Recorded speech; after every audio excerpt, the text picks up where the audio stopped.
Welcome to another episode of Focus on Taekwondo. I'm the host and founder of this podcast, Mark Russell.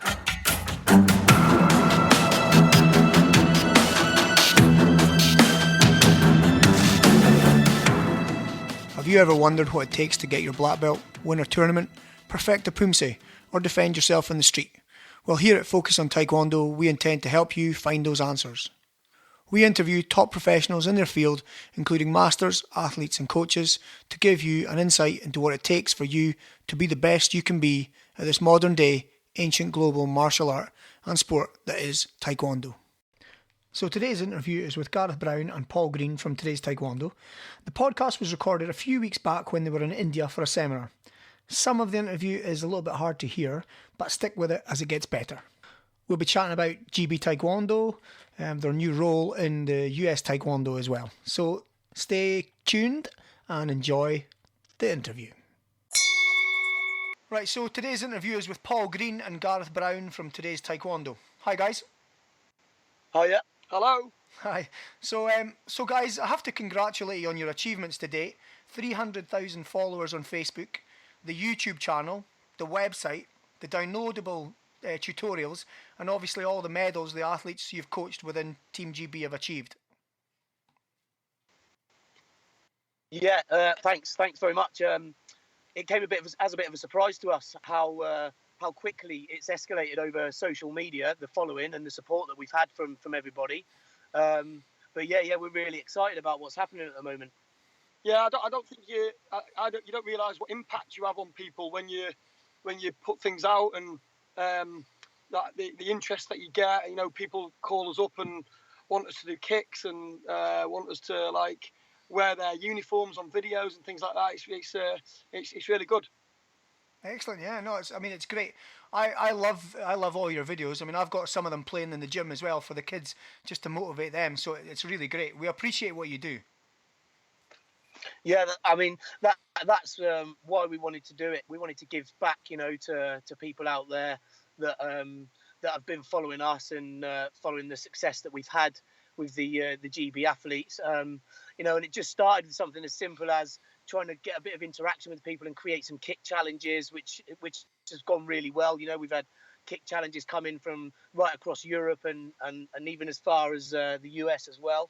And then that's where it started. We sort of saw the interest that we got and the engagement that we got. So we thought, how can we take this a little bit further? We started to get requests for seminars and training camps, etc. It's just kept going and it's snowballing. Yeah, I mean, it's good that we're inspiring people, like you say, like at your club. I mean, it makes us proud, and we're just willing to help people. That's great. I mean, so let's have a look at the numbers, guys, okay? You've had 2 golds from the Olympics. You've got 4 world champions, 8 Grand Prix golds, and those are just the ones within the top competitions. I mean, it must have been great to be part of those athletes' achievements. Yeah, it's a fantastic opportunity to be part of it. I think between us, we've coached, every major title there is possible, and we're just looking to move on and help other people achieve their goals as well. Yeah, great. Yeah, it's very fulfilling as a coach to watch athletes that have come to you at different stages in their career as well, and yet it doesn't matter whether they've come to you with a European championship under their belt, or they were a world champion in kickboxing, or you've taken them from scratch, that you've been able to have an impact on all those different types of athletes and being able to progress them to an even further level. So yes, it's really fulfilling job. Great, yeah. So today's Taekwondo mission statement says you both want to continue developing, innovate methods to produce world-class athletes and coaches. When did you both sit down and decide to share your knowledge on a global scale? We started off putting like small things out there, and then it just got bigger and more requests from coaches, more requests from athletes, and we thought we could make this a little bit bigger and take it down our own route. When we go to like seminars, we're doing coaching seminars as well. We're helping coaches to develop as well as athletes. It just makes us proud that people are taking our techniques, tactics, and training methods. And you see clips on like social media or different seminars where people have taken up the methods that we use, and there are original methods, and they're teaching them around the world, and that makes us proud. Yeah, no, that's great. Yeah, I mean, so did you realise how big it would become, and eventually where it would take you both? No, not at all. No, I mean, working at GB Taekwondo, very heavily involved in that, and this was just kind of a sideliner, which we were like just put a small amount of time into it because we were so busy at GB Taekwondo. Yeah. But then it got bigger and bigger, and even now, to be honest, we're working with different countries, mainly contracted to USA. And if we put the time into, today's Taekwondo a little bit more, we could grow it even further. But we have to balance that between our sort of day job. Yeah. Mm-hmm. So I think I was just going to add to that and just say, it's like when we were working full time at GB Taekwondo, and then we started to do the seminars. For me, that's where I really thought, people are enjoying what we're doing, and they are seeking our knowledge. And looking to learn from us, and we were getting a lot of acknowledgement from those clubs and those other countries as to what we were bringing to those seminars. And it was at that point there I thought, this is again, it's another way to work as a coach and feel like you're being successful within your job, and you were giving to people, and you were getting a lot back from people, a lot of acknowledgement back from people, and that for me was quite exciting. It was a different route to go down, Yeah. I think you get appreciated when you get stuck into a job. It can become the norm. The system or the athletes expect the norm from you. You give 100%, but when you take it out like to different people, you get a little bit more appreciated, and then it makes you want to do and help it more, and it just kind of grew from that. Yeah, no, that's excellent. I mean, I must say, guys, just while we're doing this talk, you're actually in India just now doing your seminars out there, I believe. Yeah, that was a bit of unexpected. We do coaching seminar. It's a bit funny. We walked in, we got off the plane, and we walked in, and the guy said, "Let's I'll just take you to go and show you the stadium." So, I mean, we were a little bit unexpected of what we were actually doing during the 2-3 days here. But we walked in, and there was like 300 people stood to attention, waiting for a speech, and there was cameras there, and like TV companies, and they were putting like the Indian paint on our head and presenting us with flowers and stuff like that. I was looking at Gareth like trying not to laugh, but it was.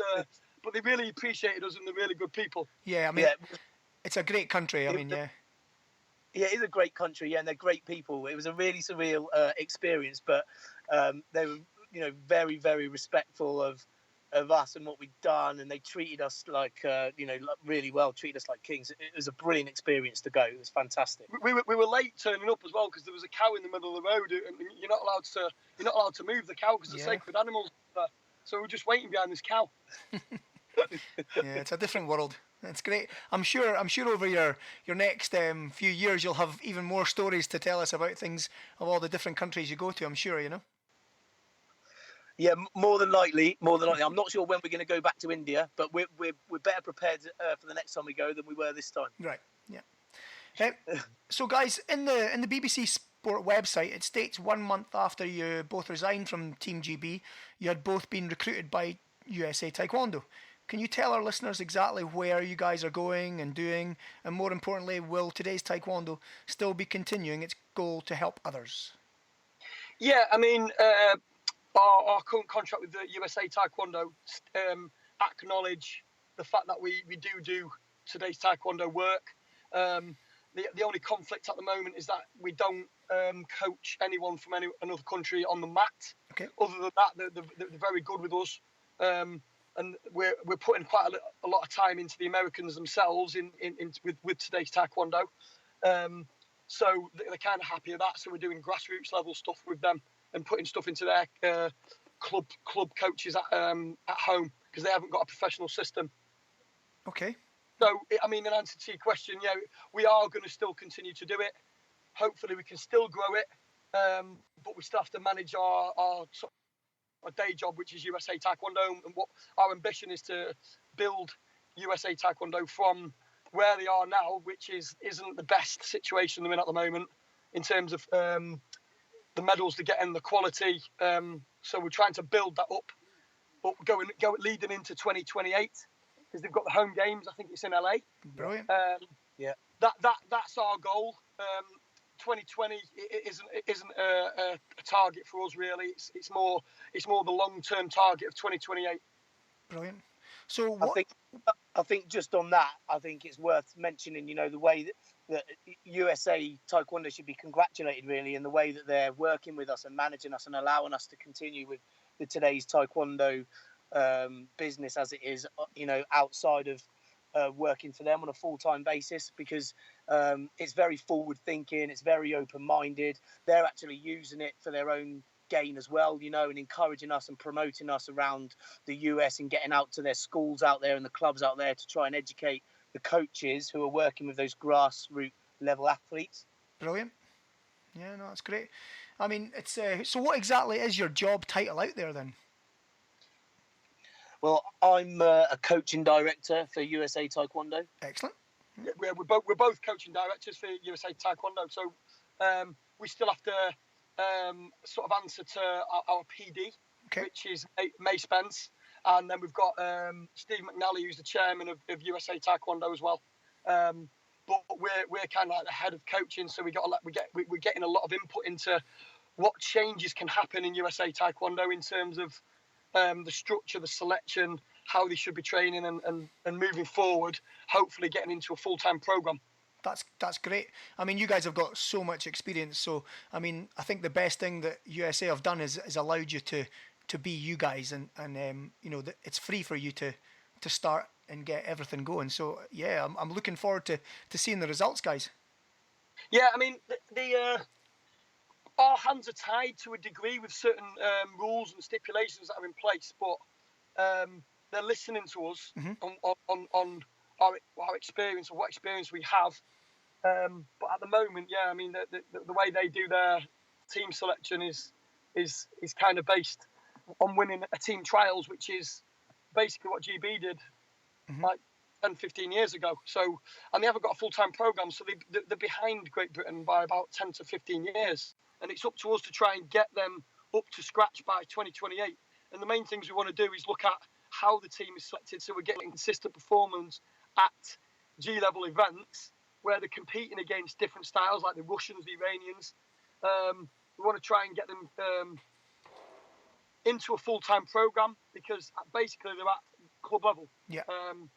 And GB, when they were at club level, they pretty much got no results. Yeah, that's right. I remember those days. Yeah, very minimal results. So, I mean, we're in those days. We're in them comparatively. We're in those days. So we're just trying to help things move forward.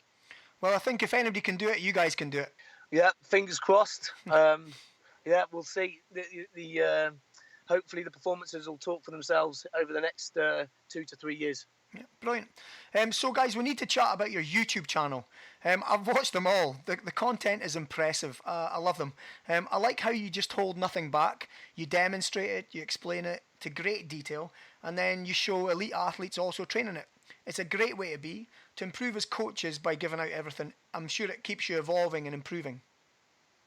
Yeah, I mean, we've often had this discussion about.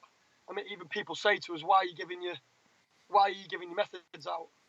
But I think if you're insecure about yourself and your coaching methods, you won't do that. Exactly. I think we're secure enough to evolve, change our methods, evolve our methods, and continue to coach our methods. So therefore, we're happy to share them.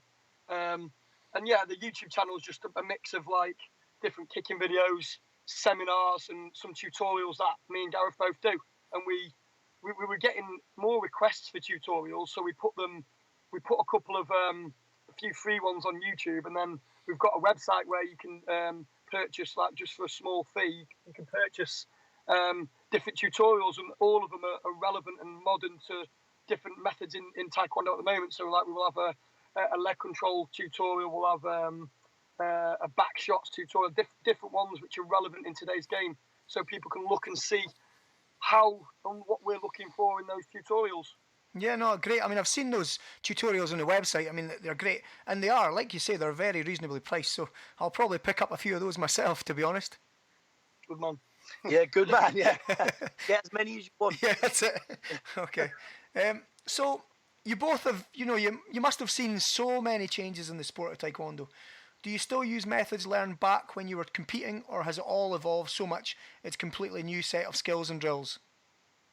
Well, I mean, obviously there's some big changes, major changes that have happened over the years, with the electronic scoring systems, and how that's changed the techniques that score on the system. And then on top of that, the rules, how they've impacted on the game. But some of the key values are still there, from way back, where we still drive high intensity training sessions at a fast pace.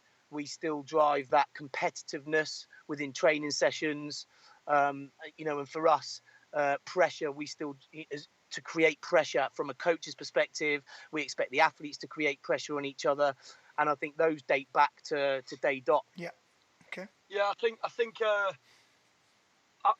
style has been kept the same, but we've had to evolve in terms of the new rules that the WTF pull out, and what scores, and be ahead of it. I think if you're behind it, it moves on so quick that you get behind the game, and I think you've got to stay ahead of the game in terms of the stuff that's scoring and the rules, and come up with creative training methods around that. And I think we're good at doing that. So we have had to change in terms of our training methods to the current game, but our mindsets and values have remained the same through that. Yeah, excellent. No, that's good. Yeah, that's great. So can we look back at both your lives so far? I mean, where did Taekwondo start for you both, and why did you decide to take up a martial art? So Taekwondo started for me through my dad, who had learnt it when he was serving in the armed forces out in Hong Kong. And then he brought it back to the UK when he moved back over here. That's where it started for me. He opened up some clubs and he started teaching in some clubs. And, I just grew up as a kid seeing my dad go training every day. And then I'd go along training with him. And that's how it started for me. Okay. Yeah, I think mine was watching Bruce Lee videos. Me and my brother used to go to the video shop, rent 2 VHS videos, it was at that time, to get out. And we used to really look forward to going to get them. We used to rent 2 at a time. And we just wanted to take up martial arts, and Taekwondo seemed a similar kind of style to the kicks, that explosive kicks that Bruce Lee used to throw. Yeah. So it started without me. We started with my family, my dad and my brother. We started Taekwondo, and it just escalated from there. It started to get more competitive. I had decent success at an early age, so it just snowballed from there. Yeah, excellent. I mean, obviously, I'm too young to remember those VHS days. Okay, maybe not. To Max, maybe. Yeah, that's it. So, GB Taekwondo has been a major part of both your lives, competing and coaching. You both competed at a high level and coached at a high level. Which would you say which made you most nervous, anxious, or determined, competing or coaching? For me, probably more nervous fighting, competing, but I preferred fighting than coaching, because coaching is it can be frustrating because you can't control, you can't control the end outcome as well as you could when you're a fighter, and you literally just control it a bit better as a fighter and then blame yourself for what happened in the ring and adjust what you were doing. As a coach, it's very frustrating when you've called something, or you call a technique, or that your opponent's going to do a technique, you do it, and then you still concede points. Very frustrating, but I think it's more fulfilling to get someone else's success as well than just your own, from a non-selfish perspective. So that's why I enjoy coaching, helping other people achieve their success. Yeah. But in terms of both made me determined, probably a little bit more nervous fighting. Okay. Gareth? I think there was different types of nerves in both situations. Obviously, where I was brought up around Taekwondo with my dad actually coached me quite a few times in competitions, and it doesn't matter how well your dad manages that with trying to lower the expectation on his son, that I still wanted to win, and there was still an extra nervousness, I suppose, because your dad's coaching you. Yeah.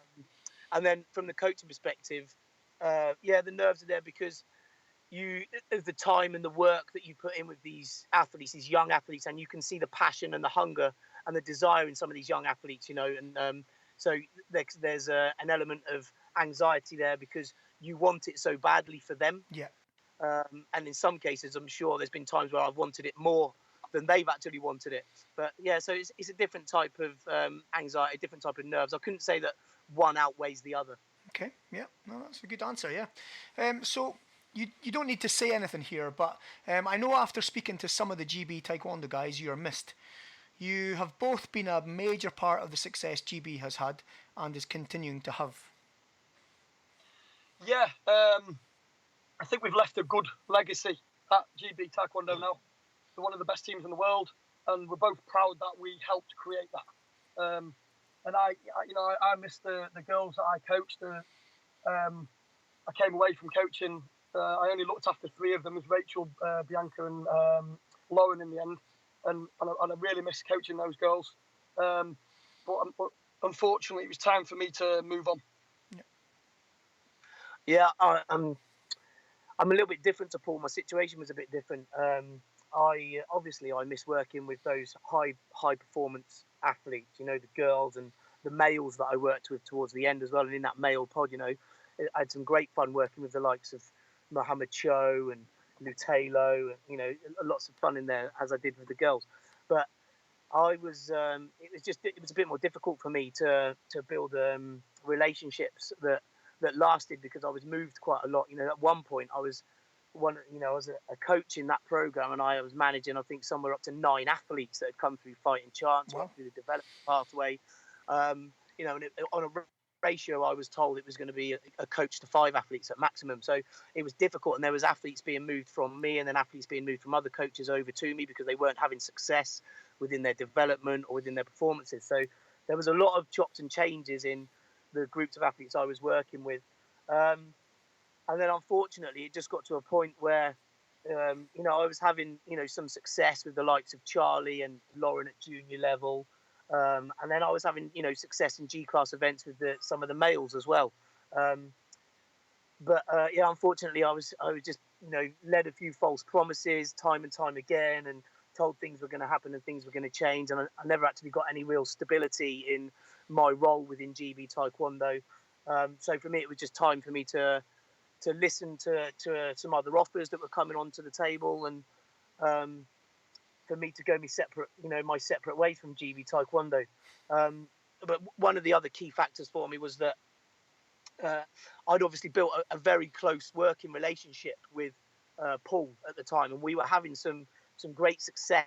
And I think that was just based on, we had similar values. I'm sure you can tell from us talking to you now. Yeah, definitely. Very, very, very similar Taekwondo values, and values towards how professional we believed athletes should be in order to have success. Now, some of those values weren't supported within the system through certain members of staff, and then we were basically forced to separate and work across different groups. And I wasn't given a lot of choice with that. I remember having the conversation, and it was something along the lines of, so my choice is move or leave, and that got confirmed. So that was another factor for me. And I went over to the boys' pod because I'm a very open-minded guy, and I'll give 100% to anybody that shows me they've got that passion and desire to go on and be a high-performing athlete. So I went over to that group, and I believe today that I did have an impact on that group. And I think the performance at the World Championships in Muju in 2017 shows that, where they got 3 medals, which is the highest amount of medals we got for a male team at that time. And it was just unfortunate that within that process, I was told a few things were going to happen, which didn't happen. Changes weren't made. So that was the reason I had to call it time. Yeah. No, I mean, that's it. I mean, everything changes, and, I think USA will certainly look after you, Yeah, like I said before, I think the way that they're managing us and managing the situation where we've obviously got a brand in today's Taekwondo, and they're accepting the fact that brand is there, and they're trying to use that and use us for their own benefit. And I think that the way they've done it is very forward thinking. And I can't praise them enough for that. Yeah, I think it makes complete sense, to be honest. I mean, it's the best way to get you guys out there all across America as well. Yeah, I mean, I think like Gareth said, we've got similar values in terms of the intensity that you work at and the professionalism that you should be working at. we're both very creative and modern in our ways, and looking to continually challenge each other and evolve. And I'll say to Gareth and give him feedback on things that he might have done wrong in a session, and we're open enough to do that to each other and have our differences. So it's not just a friendship; it's a professional sort of working relationship. And I think regardless of what results we've created or do or don't create in the future, I think we're still one of the best coaching teams in the world. Yeah, no, definitely. I mean, guys, it just broke up a little bit there. Obviously, where you are in India, it's maybe not the best connection, but we did hear you there. I mean, I totally agree with what you just said about you're both one of the best coaching partnerships in Taekwondo right now. So yeah. Yeah, I mean, it's not. I wouldn't just base that on results. I don't think it's just about results. It's about our ways and our methods, our creativity and our training. Because we could take an athlete who, you know, they may never make Olympic champion. But I think what you should be judged on then is getting the best out of that person. And I think as a coaching team, we're probably the best coaching team in the world at doing that, regardless if they got to Olympic champion or not. Yeah. Or world champion. Yeah. Definitely. Okay. So looking into the future, where do you think GB Taekwondo will be in the tables, and what do you think needs to happen to keep the standards you both helped to achieve? Now, obviously, the Junior Worlds is coming up, so it'll be interesting to see, you know, how GB get on there. I do think they can do it. They've got a lot of talent. They probably just need to remain disciplined with the intensity that they work at, keep evolving and creating new modern training methods, and not just go stale. Be professional. This is what we brought to them in terms of outside lives as well. So the discipline, and yeah, they were top of the table. So we started to get to the top. I mean, we got big medal success at the World Championships on the last couple of World Championships, and I believe that they can do that again. The last Europeans we came first, and I believe they can do that again. They've got a great team going to the European Championship. So yeah, I believe they can come first again in that event. And I think the success can continue. Yeah. Okay. Excellent.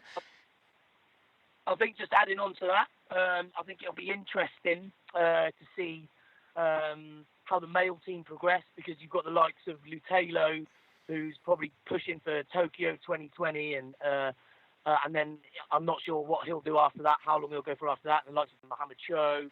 So it'll be interesting to see what males they've got coming through the system, where they're going to be able to transfer into those heavier weight divisions. You know, you're talking the minus 80 kilos and the plus 80 plus, those categories, in order to keep achieving the medal targets that we've been achieving over the last 2 Olympic cycles and, you know, 2 previous World Championships and Europeans.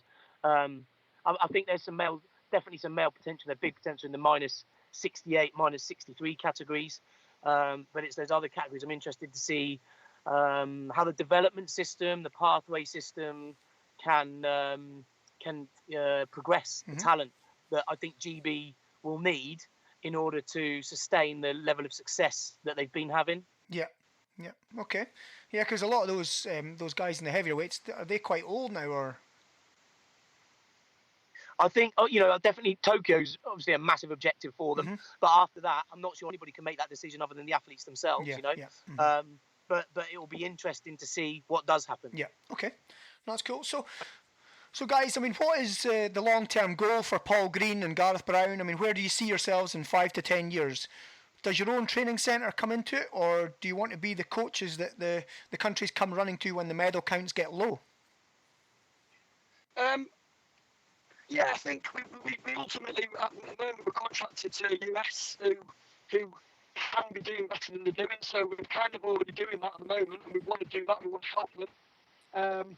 In the future, we'd love to have our own gym base where we can do our own camps and stuff like that. We did one. We're doing one next week as well in Manchester. We've got athletes coming from all around the world to just come and train with us. So that's something that's hit off already, and in the future that could be even bigger with our own gym. Yeah, I mean, both those sound good, really. But we want to continue to just keep developing ourselves as well. Yeah, great. Yeah, I think that's a key. Yeah, to continue to work together as much as we possibly can, because I believe that's how there's a big impact on the reason I've progressed as a coach is through working with Paul and the challenges that he gives you on a daily basis, and the bouncing the ideas off each other that we've done for years now, in order to create the innovative training methods that we're currently running, and then we're still innovating more through working together on a daily basis. So definitely to continue with that for me, and then to in any way we can, through whether it's through having our own gym or contract to the US as we are now, or contract to other nations that we can, to help people achieve the success that they want to achieve. That for me is one of the main reasons why I do the job, and what I enjoy about the job. It doesn't matter what that level of success is; it's helping them achieve the success that they've set out to achieve. Brilliant, yeah. No, I think like you said in the question there, or in the answer, should I say, that you bounce off each other really well, and I think that's why you're so successful. Yeah, I mean the way we coach, we challenge each other. We give creative ideas on certain methods to each other, and then throw it. We throw it back in each other's faces as well. And then we enjoy coaching together, and Gareth picks up on my cues, I pick up on his cues, and as a team we coach a group very well together. Brilliant. Yeah. And the problem I think you can have when you work with a coach or a coaching team is it can become good cop, bad cop.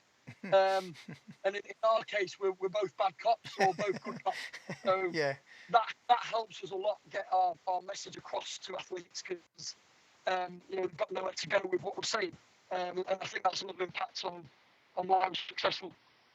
Okay. I think that's a great point that Paul's made there. Definitely through the years of seeing, it does help when you've got two coaches pulling and pushing in the same direction, and therefore it doesn't make it easy for athletes or whoever it is that you're working with, in whatever industry. It doesn't give them a way out, so we're continuing to challenge them. Yeah. And I think another key factor, Spike, is going to be Paul's ability to keep kicking in the way that he kicks, in order to give the demonstrations that unfortunately I'm no longer able to give.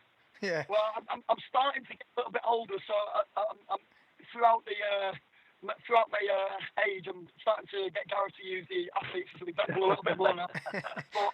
But yeah, I think on that, if Gareth if I think Gareth's done wrong within a session or with an athlete or something like that, I won't be scared to tell him on the outside in a professional manner, and then make him calm down a little bit, and then he'd go back to the athlete. So it'd be done behind closed doors, and he'd do the same with me. Yeah, so basically, praise in public and punish in private. Yeah, pretty much. Yeah. That's good.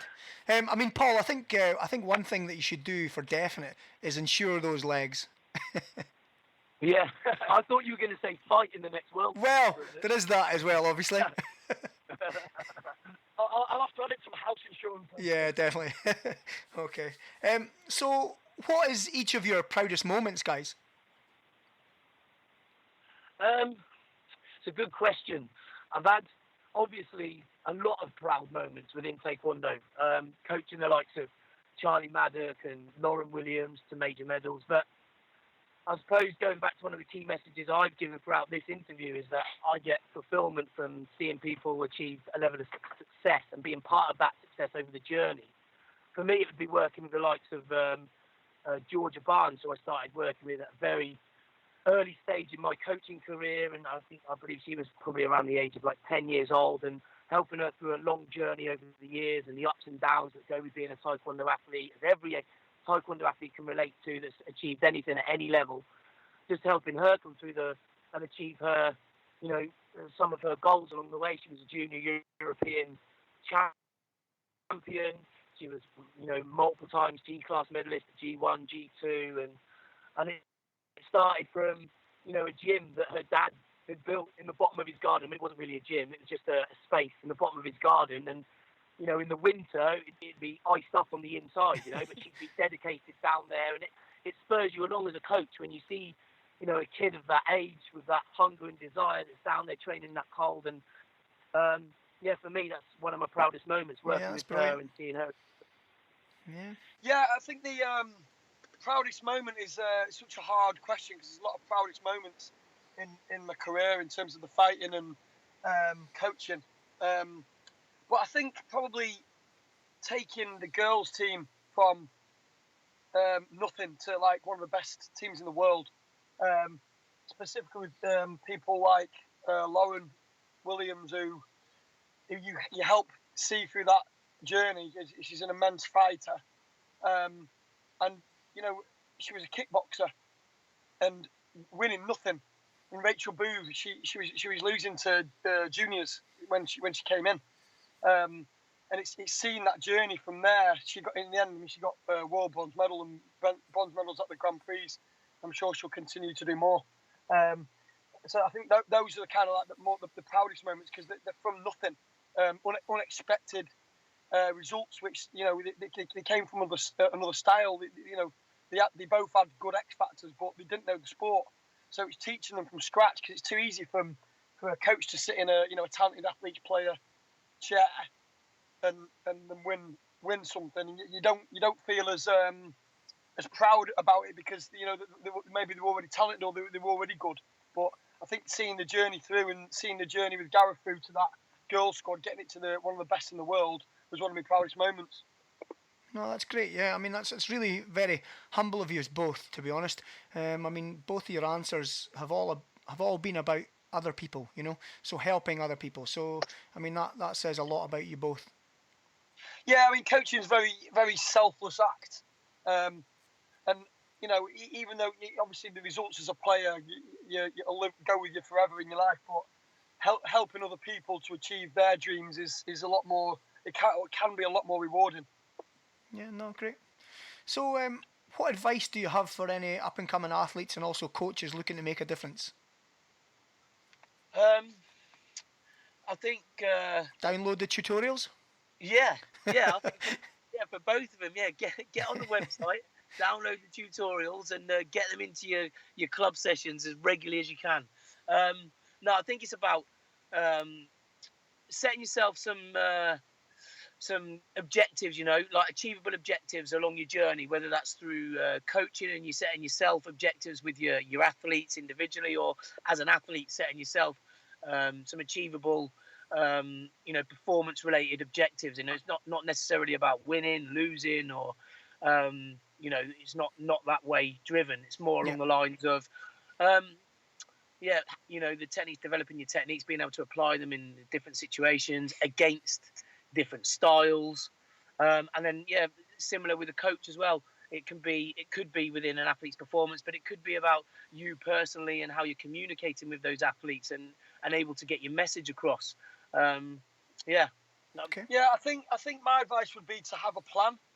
A lot of coaches don't have a plan when they go into sessions, and athletes, and I think it's the biggest thing that we do well. We have a plan around the year or right down to the training session level on what we're actually hoping to achieve during the session, and then critique the plan, what you're actually looking to do. And it should be based around in high performance Taekwondo, it should be around the modern game.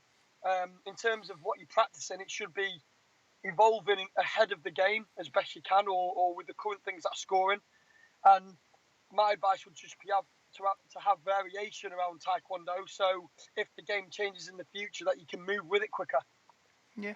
Okay. Yeah. No, that's great. Okay, brilliant. So, guys, one last question from me, because I know you're both really busy.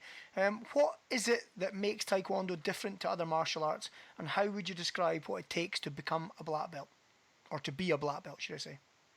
I think that in terms of the difference is, it's turned into, it's a sport. I mean, I fell in love with the flashy kicks and the spins, trebles, the speed and explosiveness of that fight. I think that's what kind of makes it different. The combinations that you see, it is different now. I think it's totally separated now between a martial art and a sport. The sport side of our sport is getting criticism now because of the way the points are being scored on the system. But at the end of the day, the athletes who score those points best still win. So people can critique them, but they're still champions. They're winning games. Yeah. And I have to coach and teach those methods, because that's what scores and works on the system. And from my perspective, I would say the electronic system definitely within Taekwondo makes it different to other martial arts. And I think that was introduced so that it's got a more fair and it's perceived to be more fair and it's perceived to be more transparent as a combat sport. Whereas, in the past, it was all done very much by referees and being able to manipulate a referee within your performance and who else knows what went on behind the scenes, you know? So this definitely makes it a lot fairer. And I think the black belt nowadays, I think it's definitely the achieving your black belt and how you achieve your black belt has evolved from when the likes of myself and Paul started, training in Taekwondo. I think the syllabus now has become a lot more sport focused and sport orientated, which I think is good for the sport, and it's good for the sport's involvement within the Olympic movement. And I think achieving your black belt is that first real milestone of achievement within Taekwondo. I think it serves a great purpose in giving young kids and even people that start martial arts later on in life, older in life. It gives you a sense of achievement. Yeah, no, that's it. And, I mean, what about yourself, Paul? I think you've still got to answer what it takes to be a black belt.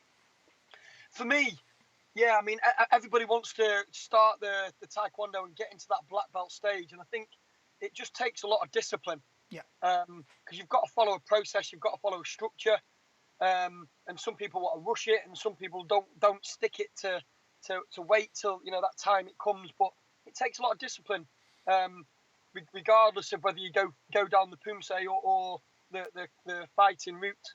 But yeah, it takes a lot of discipline, a lot of hard work, and longevity behind it. You can't just think it can happen overnight. So you've got to have discipline within yourself to carry on for that black belt. Yeah, okay. I mean, obviously you guys are both used to working with elite athletes as well, and that discipline needs to be there, So I think a black belt is very important, for our sport, because it, to get that black belt, you need the discipline, and for your guys, from the national team point of view, you need even more discipline, really. Yeah, I mean, the similarities, the two totally different kind of styles, really. One's the elite competition side, and one's the Pumse side, the breaking, the self-defense and stuff like that. Both take discipline, and, you get good at patterns and stuff like that. You've got the routes going down. They have world championships and European championships as well. Yeah. So, yeah, both take a lot of hard work and discipline and sacrifice, to be honest, with your life. Mm-hmm. I think a black belt as well, in the process to achieving a black belt, does a lot for young kids, just in life in general. It starts to prepare you for exams that you may have at GCSE level, university level, and the pressures that's involved with wanting to do so well and wanting to pass those exams. You go through the same pressures within Taekwondo when you're wanting to achieve your black belt. And as you guys have both said, the discipline to it and having to commit to that objective is the lessons that you'll need, when you're growing up. I think both take great focus, and it gives kids focus. It's all about focus. Yeah. It takes them off. It takes them off the bad things in life which kids can go down. Yeah. It gives them good discipline and focus. Yeah, definitely. Okay, great, guys. So just one last thing. How can people get in touch with you? We've got a Facebook at Today's Taekwondo. We've got YouTube. You can follow us and subscribe on YouTube. We've got an email address you can contact us, todaystaekwondo@gmail.com. Okay, great. We can answer questions there, and you can send us messages via the Facebook. And what was the website, sorry? We've got www.todaystaekwondo.com, where we've got different challenges, kit challenges, and we've got tutorials on there as well, which you can download. Brilliant. Okay, guys. Well, we'll add those links to our website so people can easily connect to you. Thanks again, guys, for a great interview. I'll certainly be looking to see what's happening in Today's Taekwondo in the future. And I'm sure all our listeners wish you all the best. And hopefully we can maybe have an interview again once you're settled down in America. Yeah, cool. Thank you, Mark. No problem. Great to speak to you. Cheers. Thank you. Okay, all the best in India. Thanks. Bye. So there it is, guys. I'm sure you agree. That was a great interview. These guys are on fire right now. I wish them all the best in the future in America. So if you'd like to hear more interviews about Taekwondo, don't forget to subscribe, like and leave a comment on iTunes. Also, you can check out our website on www.focusontaekwondo.com for all the links and more information on the podcast.